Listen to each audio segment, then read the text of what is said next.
Good morning. This is KELOLAND on the go with all you need to know in news and weather as you start your day. South Dakota Senator Mike Round says the violence of January 6th at the Capitol should have never happened. He was in the Capitol building the day to certify the election results. Round says members of the Senate did their duty and certified the election. He remembers hearing a lot of commotion outside the chambers. At that point, they locked us down in the Senate chambers. We had armed guards inside the chambers. We could hear windows breaking on the outside. We could hear people yelling. It was not so much, I guess, that I was fearful for myself, but I was pretty sure that we were going to be in the middle of what would be a very bloody day in the Capitol. Round says he was one of the last senators to leave the chambers and helped staffers carry the boxes with the Electoral College votes to a more secure location. A Sioux Falls police officer who twice was awarded with the department's life-saving award is facing simple assault charges. It's in connection to an incident that happened this past summer in downtown Sioux Falls outside of Wiley's Tavern. 32-year-old Joseph Larson is accused of punching a man in the groin a couple of times while trying to buckle him into the back seat of his patrol car. The man was arrested after being kicked out for allegedly spitting out a drink while inside the bar. Charges against him were later dropped. You can read the court documents in this case for yourself. We've posted them online under this story on KELOLAND.com. Authorities in Lincoln County say that the drivers and passengers in two vehicles only suffered minor injuries in a crash north of Canton Thursday afternoon. The Lincoln County Sheriff's Office deputies responded to the accident around 4 p.m. They say a pickup was heading north when a westbound car ran the stop sign.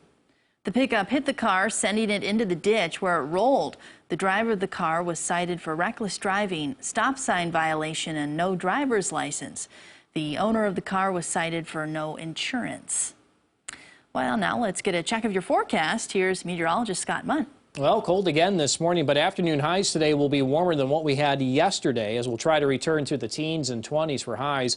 But we do continue with the wind chill advisories, wind chill warnings for the morning hours. You see that wind chill warning across northeastern South Dakota, and then the wind chill advisory this morning, northwestern central and into eastern KELOLAND. I'll have more details on the KELOLAND live Doppler forecast coming up.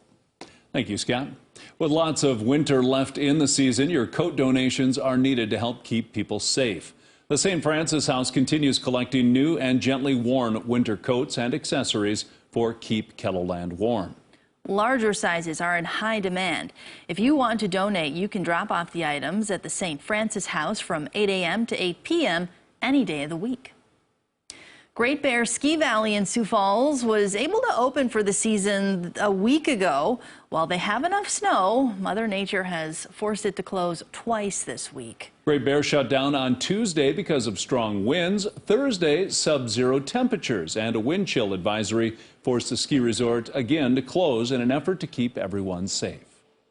You know, you take a look at the wind chills, you look at the temperatures, the wind direction, all these things. And really, you know, when you get wind chills 20 below, 25 below, 30 below, that's just not a safe environment for anybody to be out in, you know, our guests and our team members. So we just kind of err on the side of caution. Great Bear will reopen at noon today for skiing and snowboarding. Then at 4 p.m., you can start tubing. You're encouraged to buy your tickets online. With the rising number of COVID-19 cases across South Dakota, there's a concern with students returning to college campuses. However, DSU is prepared if there was to be an outbreak of the virus among their students. At Dakota State, we have the ability to pivot a little bit easier, maybe to remote if necessary, if the time comes when there are enough cases. I think what we've learned over this process is that we have the ability to make those changes quickly, that we have a student body that is responsive and receptive to those changes in general. It's not easy for everybody, and we understand that. So we do have resources in place to help those students make sure that they can remain successful if there are any changes that go into effect. Over the fall semester, DSU operated almost as normal because they had a relatively low number of cases. Well, that's a look at some of our top stories. Now let's get one last look at your weather with meteorologist Scott Munt. Good morning, Scott. All right, good morning there, Travis. Good morning, everybody. We continue with these wind chills this morning in the minus teens and minus 20s, even minus 30s now showing across western Minnesota. Wind chill advisories out for the morning hours covering northwestern, central, eastern, and southeastern KELOLAND. And then we have the wind chill warning in northeastern South Dakota. Wind chills of minus 35 and colder. Make sure you bundle up as you leave yet again today, much like yesterday. Temperatures are in the single digits, both above and below zero, as we have increasing southerly winds today. We could see some wind gusts come in around 30, maybe 35 miles per hour for this afternoon, but those winds will help us warm, as well as seeing mostly sunny to partly cloudy skies, though I do expect to see thicker clouds today as compared to what we had yesterday. And that may continue tomorrow as numbers continue to climb.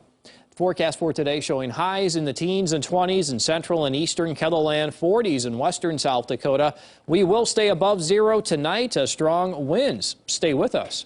Tomorrow, temperatures in the 30s and 40s. One more day to show you here on Sunday. Temperatures cool, single digits and teens for highs in eastern KELOLAND. You can check the details of the 7-day forecast while you're here online. Have a great weekend.